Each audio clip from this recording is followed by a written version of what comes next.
하나님의 말씀 로마서 1장 24절서부터 32절까지 말씀입니다.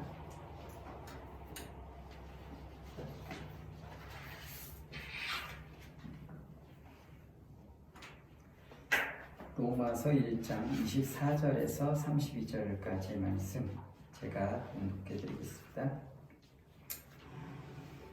그러므로 하나님께서 그들을 마음의 정욕대로 더러움에 내버려 두사 그들의 몸을 서로 욕되게 하게 하셨으니 이는 그들이 하나님의 진리를 거짓 것으로 바꾸어 피조물을 종을 줍다 더 경배하고 섬기라. 주는 곧 영원히 찬송할시로다. 아멘. 이 때문에 하나님께서 그들을 부끄러운 욕심에 내버려 두셨으니 곧 그들의 여자들도 순리대로 쓸 것을 바꾸어 염리로 쓰며 그와 같이 남자들도 순리대로 여자 쓰기를 버리고 서로 향하여 음욕이 부릴 듯하며 남자가 남자와 더불어 부끄러운 일을 행하여 그들의 글 때문에 상당한 보응을 그들 자신이 받았느니라. 또한 그들이 마음에 하나님 두기를 싫어하며 하나님께서 그들을 그 상실한 마음대로 내버려둬서 합당하지 못한 일을 하게 하셨으니 곧 모든 불의, 추악, 탐욕, 악의가 가득한 자요 시기, 살인, 분쟁, 사기, 악독이 가득한 자요 수근수근하는 자요 비방하는 자요 하나님께서 미워하시는 자요 능욕하는 자요 교만한 자요 자랑하는 자요 악을 도모하는 자요 부모를 거역하는 자요 우매한 자요 배약하는 자요 무정한 자요 무자비한 자라. 그들이 이 같은 일을 행하는 자는 사형에 해당한다고 하나님께서 정하심을 알고도 자기들만 행할 뿐 아니라 또한 그런 일을 행하는 자들을 옳다 하느니라. 아멘.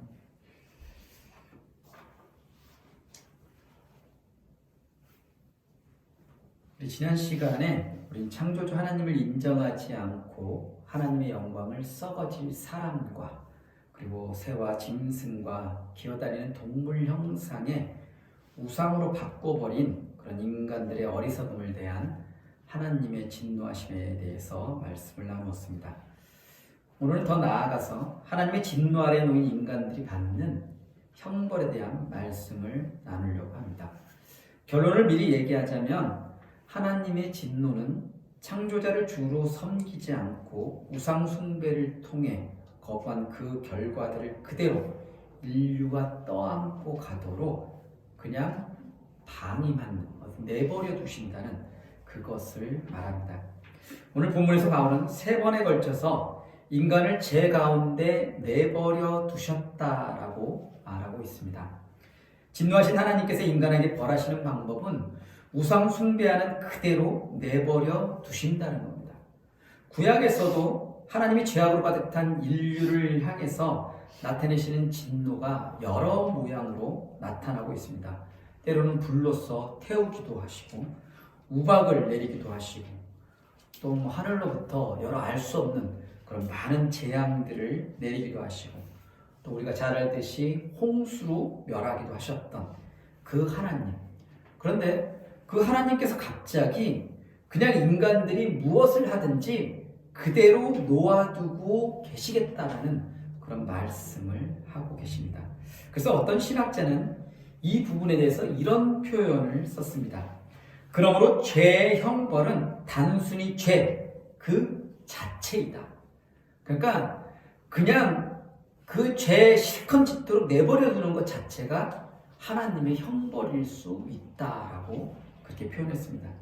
먼저 24절 말씀해 보면 그러므로 하나님께서 그들을 마음의 정욕대로 더러움에 내버려 두사 그들의 몸을 서로 욕되게 하셨으니 내어버려 둠이라는 그 말을 뜻하는 동사 헬라어 파라디돔이라는 말은 다른 사람의 권세 아래 혹은 사용을 위하여 넘겨주다라는 그런 의미를 가지고 있습니다.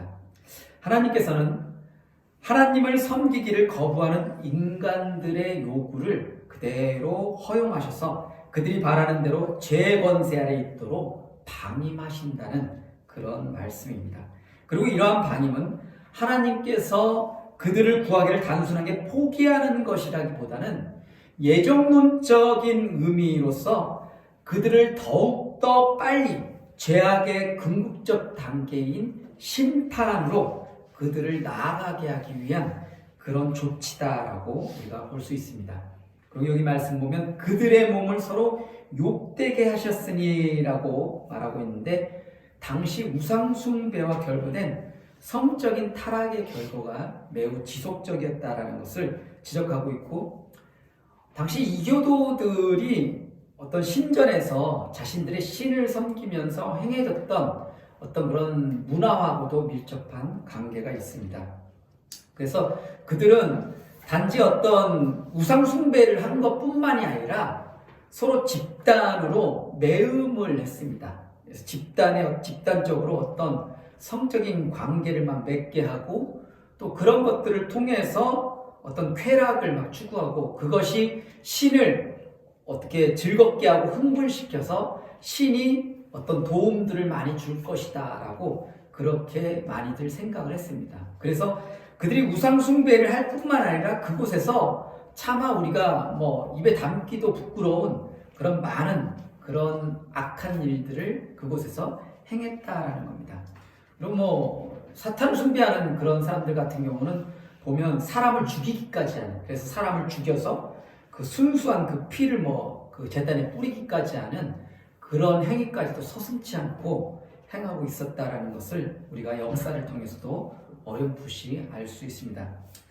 그래서 우리가 그리스도인들이라면 그러한 풍조에 휩쓸지 않기 위해서 부단히 노력을 해야 되고, 또 당시에도 그리스도인이라 칭하는 사람들은 그런 문화에 빠지지 않기 위해서 스스로를 많이 절제했다고 해요. 그래서 그런 장소 자체를 아예 가지를 않았고, 그런 우상 숭배하는 것 자체를 아예 발길을 끊었고, 그들 나름대로 어떤 공중 목욕탕 같은데, 로마 시대에도 공중 목욕탕이 있었어요. 그래서 남녀 혼탕도 그 당시에 있었어요. 그래서 그런 데 자체를 아예 가기를 꺼려했다라고 그렇게 역사는 기록하고 있습니다. 다음으로 이어지는 26절에서 27절 말씀에 보면, 이 때문에 하나님께서 그들을 부끄러운 욕심에 내버려 두셨으니 곧 그들의 여자들도 순리대로 쓸 것을 받고 영리로 쓰며, 그와 같이 남자들도 순리대로 여자 쓰기를 버리고 서로 향하여 의목이 부릴 듯하며 남자가 남자로 더불어 부끄러운 일을 행하여 그들의 그릇 때문에 상당한 보응을 그들 자신이 받았느니라. 여기서 말하는 부끄러운 욕심이라는 단어를 원어로 파도스 아티미아라고 이렇게 얘기합니다. 그래서 24절에 나오는 정욕에서 한 단계 더 발전된, 어떻게 보면 더 이렇게 악화된 그런 추잡한 성적 욕구를 의미합니다. 그래서 그 앞에 있는 정욕보다도 더 강한, 그래서 추잡한 행위들까지도 포함한 그런 것이 바로 부끄러운 욕심이라는 그 단어의 원어적 의미다라는 것. 그래서 이어 나오는 말씀들을 보면 이렇게 말씀을 딱 볼 때 딱 느껴지듯이 여성 간의 어떤 동성애, 그리고 남성 간의 동성애가 엄청나게 이렇게 빈번했다라는 것을 우리가 알 수 있습니다. 지금 보면 우리나라도 국회에 성소수자들에 대해서 보호해야 된다, 성소수자들을 허락해야 된다, 그 동성애자들의 어떤 결혼도 인정해야 된다, 이런 식으로 그 법을 막 통과시키려고 하는 그런 움직임들이 있는데, 이런 것 자체가 이미 하나님의 어떤 창조 질서를 완전히 깨뜨려버리는 것이다라는 겁니다. 물론 그들이 어쩔 수 없이 그렇게 어떤 살아가는 그 모습은 불쌍하지만은 그렇다고 해서 그것을 인정할 수는 없다라는 겁니다. 아닌 것은 아니다라는 거예요. 그것은 분명히 하나님께서 기뻐하는 일은 아니다라는 겁니다.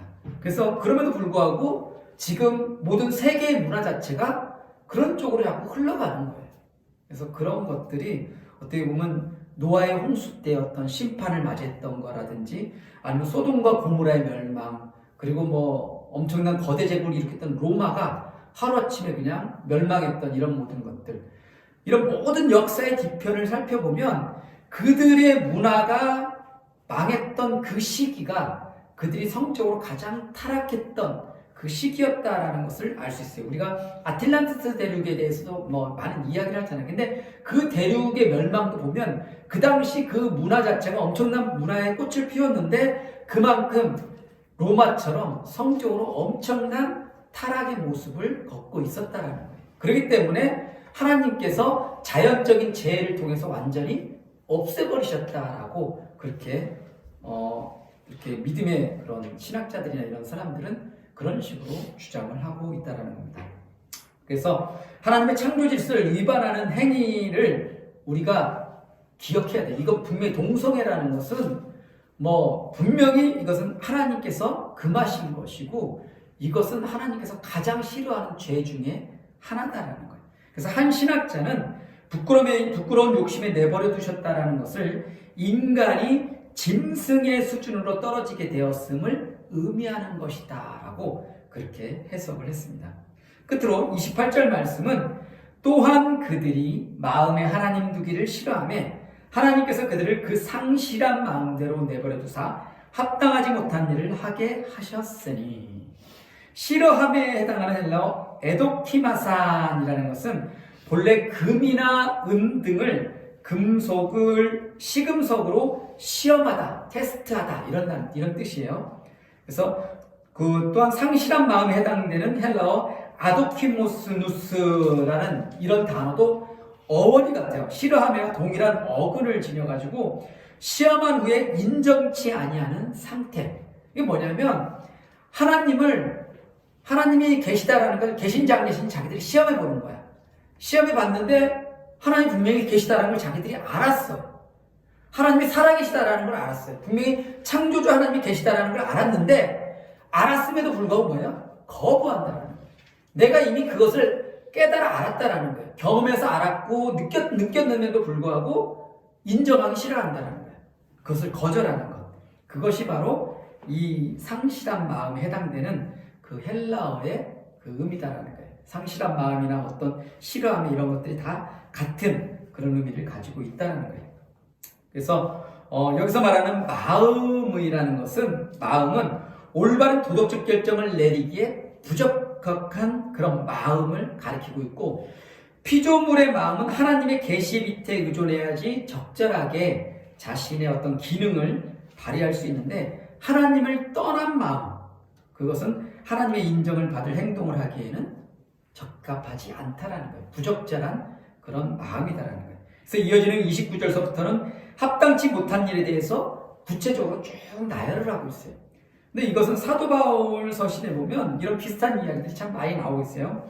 로마서 13장 10절, 13절에도, 고린도전서 5장 10절, 11절에, 고린도후서 12장 20절에서 21절, 갈라디아서 5장 19절, 20절에도 보면 이런 비슷한 류의 어떤 그런 행위들이, 악한 모습들이 나타나고 있다는 겁니다.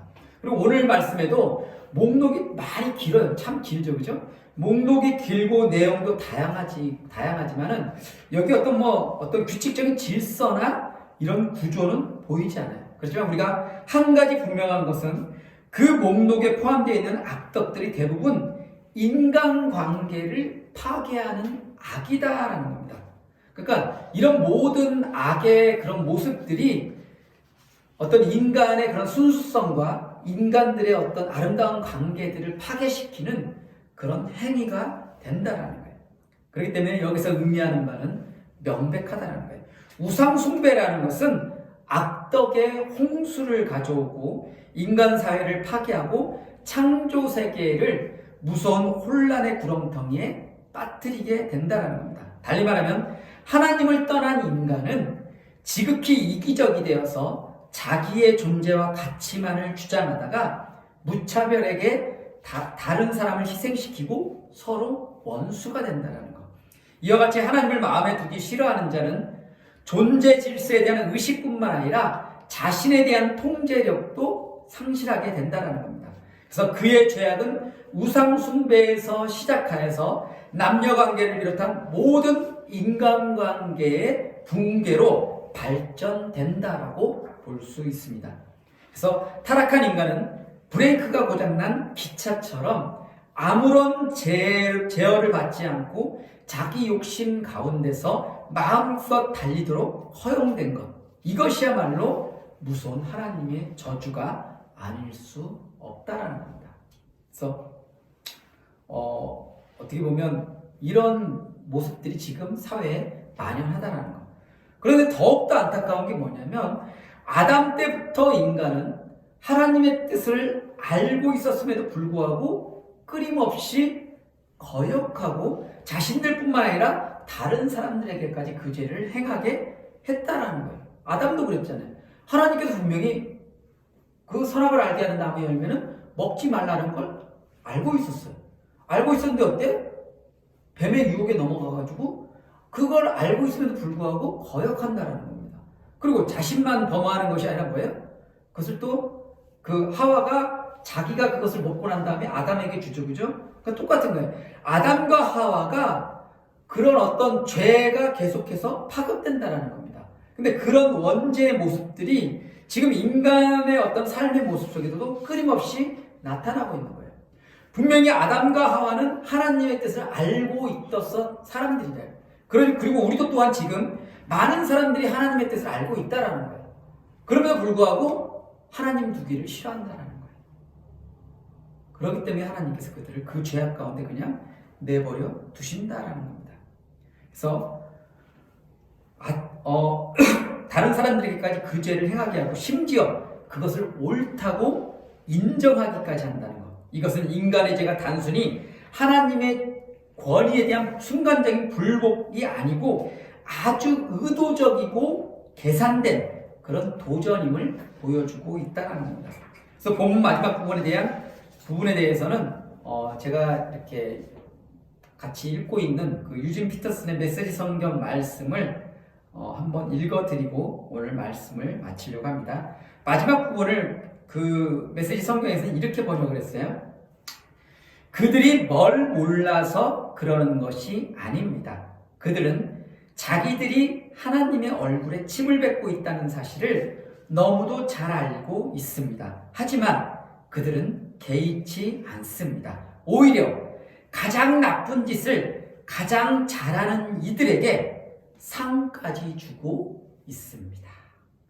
조금 이해하기가 쉽겠죠? 그래서 어떻게 보면 하나님께서 죄악 가운데 인간들을 내버려 두시는 그 형벌이 어떻게 보면 포기하시는 하나님이라고 볼 수도 있어요. 어떻게 보면 인간을 그냥 내버려 두시고 그들이 그 죄악 가운데 멸망하도록 그리고 심판 앞으로 나아가도록 포기하시는 그런 하나님이시다라는 것을 우리가 어렴풋이 말씀을 통해서 느낄 수 있습니다. 이 말씀들을 잘 기억하시고 우리 또한 늘 우리 자신이 깨어 기도하며 하나님의 말씀대로 살기를 힘쓰는 저와 여러분들이 될 수 있기를 간절히 소망합니다. 기도드리겠습니다. 거룩하신 하나님 너무 감사드립니다. 오늘도 함께 나눈 말씀 우리가 기억하게 하시고 하나님께서 내어버려 두시는 그 형벌이 얼마나 크고 두려운 것인가를 다시금 깨달아 알 수 있도록 도와주시옵소서. 지금 시대가 참으로 악해져 가고 있습니다. 하나님을 반하는 쪽으로 자꾸 모든 문화와 질서가 흘러가고 있습니다. 이럴 때일수록 더욱더 하나님의 말씀에 우리가 우리 자신을 비춰서 하나님의 뜻을 바로 알고 그 뜻대로 살아갈 수 있는 참된 그리스도인들이 더욱더 많아질 수 있도록 도와주시옵소서. 이 모든 것 우리 주 예수 그리스도의 이름으로 기도드립니다.